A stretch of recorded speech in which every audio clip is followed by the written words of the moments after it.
Sir विदर्भामध्ये काँग्रेसला चांगलं यश जे आहे ते नाना पटोलेंच्या नेतृत्वात मिळेल अशी अपेक्षा होती. नाना किंवा काँग्रेसच्या नेत्यांनी सुद्धा अपेक्षा व्यक्त केली होती, परंतु चित्र मात्र वेगळं दिसलं. नाही, जी नानागिरी काँग्रेसमध्ये चालू होती त्यामुळे आज संपूर्ण विदर्भामध्येच नव्हे तर महाराष्ट्रामध्ये दारुण पराभव हा काँग्रेसचा आपल्याला पाहायला मिळतो. बलाढ्य असे नेते, मग ते पृथ्वीराज बाबा असतील, बाळासाहेब थोरात असतील, यशोमती ठाकूर असतील, यांना निवडणुकीमध्ये पराभव पत्करावा लागला आहे. पण नक्कीच प्रदेश अध्यक्ष म्हणून काँग्रेसचं वाटोळं करण्याचं काम नाना पटोले यांनी नक्कीच केलं आहे.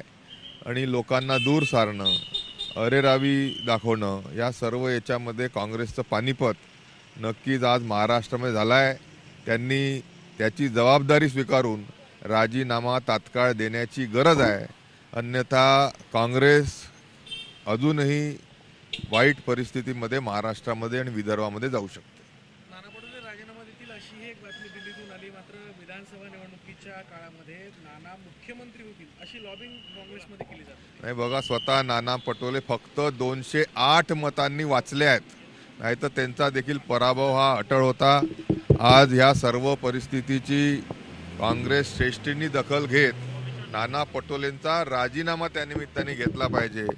आणि नाना पटोले राजीनामा देतील असं मला काही वाटत नाही. देवेंद्र फडणवीस जे आहेत तेच मुख्यमंत्री असतील का काय, नेमकं संध्याकाळपर्यंत नाव निश्चित होईल अशी चर्चा आहे. आमच्या पक्षाचं दिल्लीमध्ये असलेलं पार्लमेंटरी बोर्ड सन्माननीय पंतप्रधान नरेंद्रजी मोदी, अमित भाई शाह, राष्ट्रीय अध्यक्ष जयप्रकाशजी नड्डा या सर्व संदर्भात नक्कीच योग्य निर्णय घेतील. पण जनसामान्य भारतीय जनता पार्टीच्या राज्यातल्या कार्यकर्त्यांची आणि बहुतांश आमदारांची नक्कीच इच्छा आहे की सन्माननीय देवेंद्रजी या राज्याचे मुख्यमंत्री बनावे आणि महाराष्ट्राला परत एकदा देशामध्ये एक नंबरचं राज्य बनवण्यासाठी त्यांच्या नेतृत्वामध्ये आम्ही कार्यक्षम राहू.